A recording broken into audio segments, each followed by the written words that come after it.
बर'नि सावथुन मुलुगाव दिनै गोबां जेंना जेथो नुनो मोनदों। नोंथांमोना इउट्युबाव जुदि फिल्म एबा नोंथांमोना इउट्युबाव नायोब्ला नोंथांमोना नुनो मोनगोन बर' सुबुंनि गेजेराव गोबां इउट्युबार ओंखारदों, जायफोर इउट्युबारफोरा गावनि कन्टेन्टखौ होआलासिनो गुबुननि कन्टेन्ट कपि खालामो आरो बेफोरबायदि बर' इउट्युबारफोरा आरो कपि खालामनायनि जाहोनाव बर' सावथुन मुलुगाव गोबां गोहोम खोलैदों।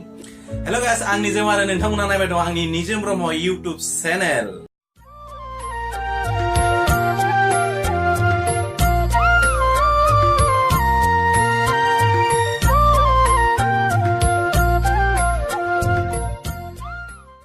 दिनैनिफ्राय 3 दानसो सिगांनिफ्रायनो बर' मोनथाम सावथुन मुलुगाव बर'नि मोनथाम फिल्म गोबां भाइरेल जादों आरो कपि खालामनानै गोबां इउट्युबारफोरा होदों। बर'नि इउट्युबार गिबियावनो हायनामुलि 7 खोन्दोखौ बिथांमोना भाइरेल खालामबाय गावनि इउट्युबाव चेनेलाव होनानै, नाथाय बेनि उनावबो गोबां रिकुवेस्ट खालामबाय हायनामुलिनि जा फैला सारमोना, बिथांमोना बे फिल्मखौ बानायदोंमोन हायनामुलि 7 खौ।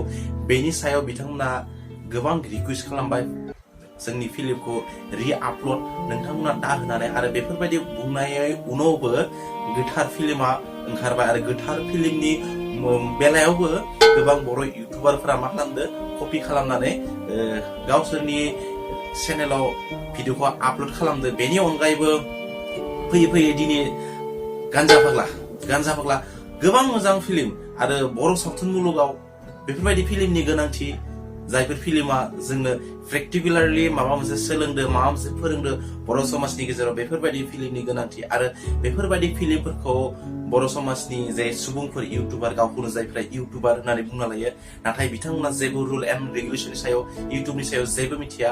बिथांमोना दिनैबो गावसोरनि चेनेलखौ मनिटाइज खालामनानै लानो हायाखै, जायनि थाखाय बिथांमोननियाव एड फैया, रां खामायनो हाया बिथांमोना गावनि इउट्युब चेनेलनि गेजेरजों। बेफोरबायदि मानो जाखो बर'नि गेजेराव गावजों गावनि एना एनि, आरो बेफोरबायदि जानायनि थाखायनो दिनै बर' समाजा एसे फावसायना दङ, आरो बेफोरखौ सुस्रांनांगोन। आरो सुस्रांनो थाखाय जों मा खालामनांगोन, गावनो गाव बुजिनांगोन, आरो बेफोरखौ सुस्रांनो थाखाय जों गावबा गाव बुजिनांगोन। बेनि उनावसो जोङो बेखौ सुस्रांनो हागोन।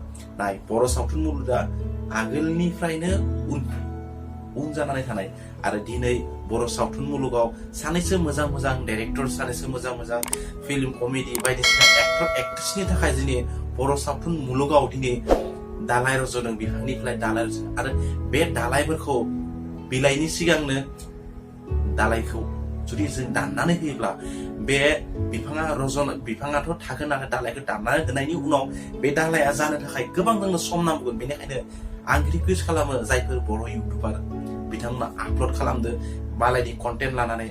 नोंथांमोना मा मोनो बेफोरबायदि कन्टेन्टखौ आपल'ड खालामनानै?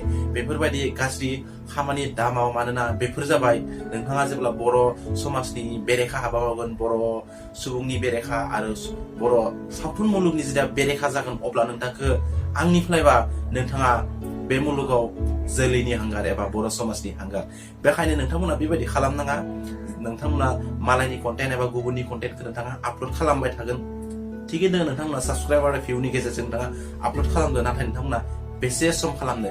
नोंथांमोना जाय इउट्युबाव चेनेल खुलिदो, इउट्युब नोंथांमोना सालायबाय थादों, नोंथांमोना गावनो सांग्रांथि गैया, गाव मोनसे भिडिअ बानायनो हाया।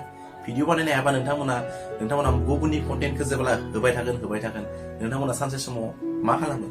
गुबुननि कन्टेन्ट जेब्ला होनो हायाब्ला नोंथांमोना मा बानायगोन? आरो नोंथांमोना माबायदि कन्टेन्टखौ होनो हागौ बेनि सायावबो सावरायगोन। आरो बेनि सायाव सावरायनो थाखाय आं नोंथांमोननो नांगौ जायोबा गुबुन मोनसे भिडिअ बानायगोन, माबायदि कन्टेन्टखौ नोंथाङा आपल'ड खालामनो हागोन बेनि सायावबा मोनसे भिडिअ बानायगोन, खारन टेकनिकेल चेनेल हिसाबै। नाथाय नोंथांमोना बर' समाजनि बेफोरबायदि मोजां फिल्मखौ, मोजां जाय फिल्मफोरखौ एंगारदो इउट्युबाव गावनि बिगोमाया, आरो नोंथांमोना बेखौ कपि खालामनानै इउट्युबाव नोंथांमोननि चेनेलाव दाहेगार। मानोना फिल्मखौ जेब्ला बानायो मिथिखागौ, थाइसे सानैथ' बेफार नङा होमबा? उन्दै खुदियानिबो खामानि नङा बेफोरो।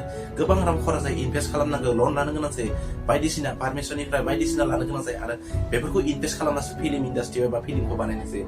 बेनिखायनो नोंथांमोना जे फिल्म बानायनाय सुबुंफोरा जुदि फिल्म बानायनानै गावनि रांखौनो धोनखौनो जुदि मोनफिना, लाबनि खोथायाथ' बांद्राय गोजानाव दोनथ', गावनि जे बाहायनाय रांखौ जुदि बिथांमोना मोनफिना, अब्ला बेसे दुखुनांथाव बर' समाजनि गेजेराव।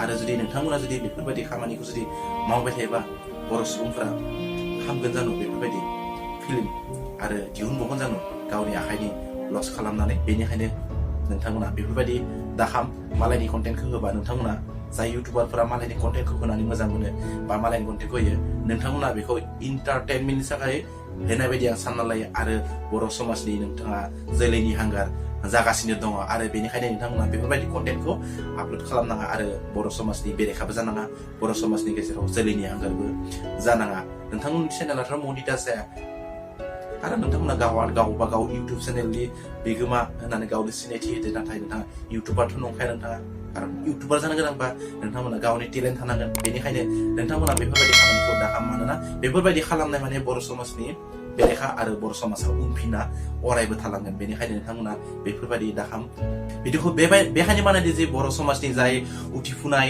जांगिला लाइमोन सेंग्रा सिख्लाफोर बिथांमोना जे बेफोरबायदि खालामा मालायनि कन्टेन्टखौ आपल'ड खालामना बर' समाजनि गेजेराव गोहोम खोख्लैया बर' सावथुन मुलुगाव गोहोम खोख्लैया बेनिखायनो बे भिडिअखौ आं खालामनाय जादों गावनि लोगो WhatsApp Facebook जेराव हागोन नोंथांमोना बे भिडिअखौ शेयार खालाम आरो लाइकनि जेबो गोरोन्थि गैया मात्र नोंथाङा शेयार खालामबानो जाबाय आरो शेयार खालामनानै बर' समाजनि बेफोरबायदि थासारि एबा बेफोरबायदि कपि खालामनाय आपल'ड खालामनाय भिडिअफोरखौ जे होआ बन्द खालामो बेनि थाखायनो आं गुरैयै खावलायो मानोना बर' सावथुन मुलुगा जौगाफुवाखै दासो जौगाफुनो नागिरदों आरो बे समावनो बेफोरबायदि नोंथांमोना क्ल'ज दा खालामना जा जोलैनि हांगार दाजान नाजा अब्ला भिडिअखौ माबायदि मोनखो मोजां मोनोबा लाइक खालाम शेयार खालाम आरो गोदानै भिडिअबा चेनेलखौ साबस्क्राइब खालामनानै लाबानो जाबाय बेबायदिनो अराय मोजां इनफरमेसन आरो टेक्न'लजि आरो बायदिसिना भिडिअ लानानै नोंथांमोनखौ लोगो मोननाय मिजिंजों दिनै एसेनो नोंथांमोननि गेजेरनिफ्राय बाय बाय